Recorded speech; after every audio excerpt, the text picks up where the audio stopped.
Hello student of 8th class, कैसे हैं आप लोग। जैसा आप सभी जानते हैं, हम लोग चैप्टर नंबर 1 हिस्ट्री का कर रहे हैं, जिसका नाम ट्रेड टू टेरिटरी है। इसमें आगे बढ़ते हैं, एक टॉपिक लेते हैं द डॉक्ट्राइन ऑफ लैप्स, यानी इसको हम लोग राज्य हड़पने की नीति के नाम से जानते हैं। The final wave of annexation occurred under the Lord Dalhousie, who was the Governor General from 1848 to 1856। ये जो लैप्स पॉलिसी थी, इसका जो फाइनल एग्जीक्यूशन था वो लॉर्ड डलहौजी के द्वारा तैयार किया गया था।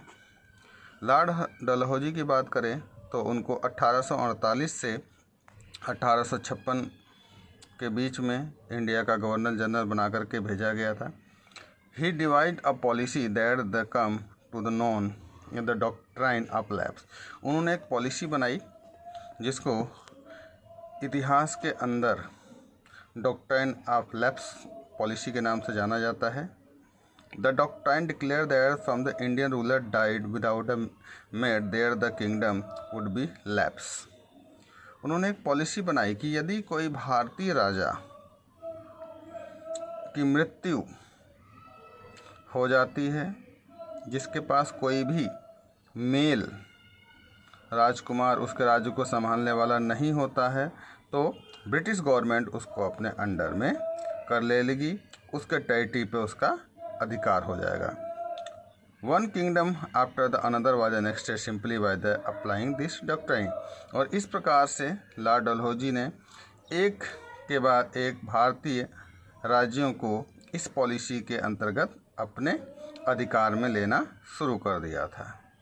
सतारा 1848, Sambalpur 1850, Udaipur 1852, Nagpur 1853 and the Jhansi 1854।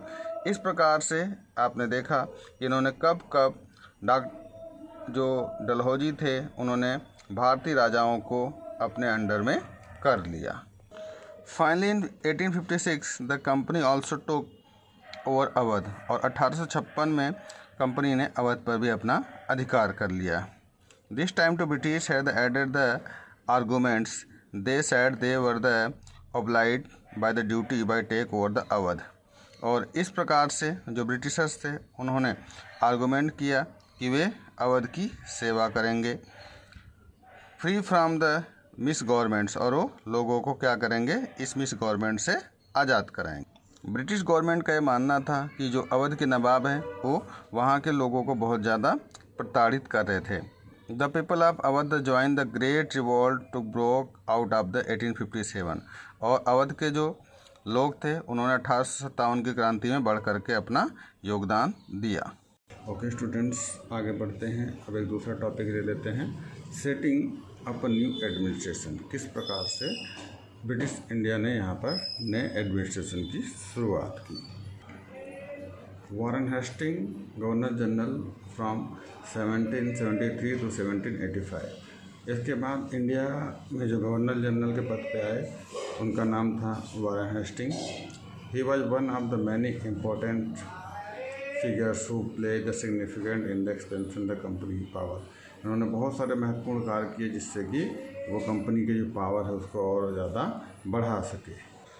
Warren Hasting ने एडमिनिस्ट्रेशन की दृष्टि से उन्होंने बॉम्बे को और मद्रास को डिवाइड कर दिया, ब्रॉडली डिवाइडेड, अलग अलग प्रेसिडेंसीज, उसको बाद में क्या प्रेसिडेंसी कहलाने लगी। There were the true presidencies of Bengal. और इसी प्रकार से जो तीसरा उन्होंने प्रेसिडेंसी बनाई उसको हम लोग बंगाल के नाम से जानते हैं। इनमें बंगाल, मद्रास और Bombay. Each was the ruled by the governor, the supreme head each of the administration was the governor general. ये तीनों ही जो इन्होंने प्रेसिडेंसी बनाई थी, इनके जो गवर्नर के द्वारा ही इनका संचालन किया जाता था। Introduce the several administration reforms, notability, spare of the justice. और इन्होंने यहाँ पर बहुत सारी ऐसी चीज़ों का निर्माण किया जो एडमिनिस्ट्रेशन में कार्य आ सके, और बहुत सारे इन्होंने सुधार के भी कार्य किए। From 1772 a new system justice was establish. Each district was the have 2 courts. इन्होंने क्या किया, 1772 में एक नया सिस्टम लेके आए न्याय के लिए, जिसमें कि जितने भी डिस्ट्रिक्ट्स हैं वहाँ पर 2 कोर्ट्स हुआ करेंगी, एक क्रिमिनल कोर्ट और दूसरा उन्होंने दीवानी कोर्ट के नाम से इसको फेमस किया। Maulvi of Hindu pandit interpreted the Indian law व the European district collectors who are the president over the civil courts. The criminal courts were there be still under the qazi and the mufti. जो क्रिमिनल कोर्ट्स हुआ करती थी वो काजी और मुफ्ती के under में रहा करती थी। आइए अब थोड़ा सा आपको समझाने का प्रयास करते हैं काजी का क्या वर्क होता था। काजी आज की तरह जैसे जज होते हैं वैसे जज का कार्य किया करते थे। मुफ्ती A jurist of the Muslim community responsible for the expanding the law that the Qazi would be administer। देखिए मुफ्ती क्या होते थे, ये जुरिस्ट हुआ करते थे, मुस्लिम कम्युनिटी के होते हैं और इनका काम था लॉ को और तेज़ी से फैलाना। इम्पीचमेंट क्या होता है, a trial by the House of the Lords of England for the charges for the misconduct brought against the person in the House of Commons. देखिए ये इम्पीचमेंट का मतलब होता है वहाँ पर ट्रायल किया जाता था कि यदि कोई व्यक्ति, ठीक है, इंग्लैंड के द्वारा जो भी राज्य शासन चल रहा है उसमें किसी भी प्रकार का मिसबिहेव करता है तो उसके लिए ट्रायल किया जाता था, उसके ऊपर सुनवाई की जाती थी, कार्यवाही की जाती थी। तो इस प्रकार से आप देखते हैं काजी, मुफ्ती और इम्पीचमेंट तीनों ही चीज़ें उस समय की एडमिनिस्ट्रेशन का बहुत अहम रोल अदा कर रही थी।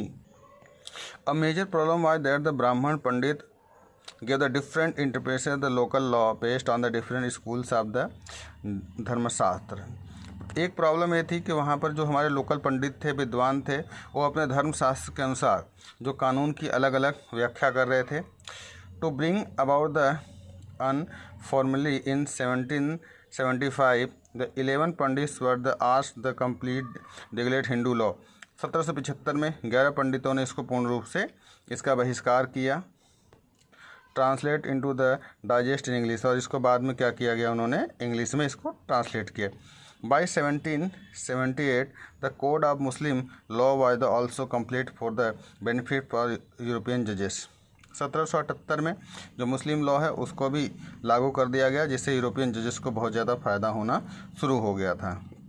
Under the regulating act of the 1773 a new supreme court was establish.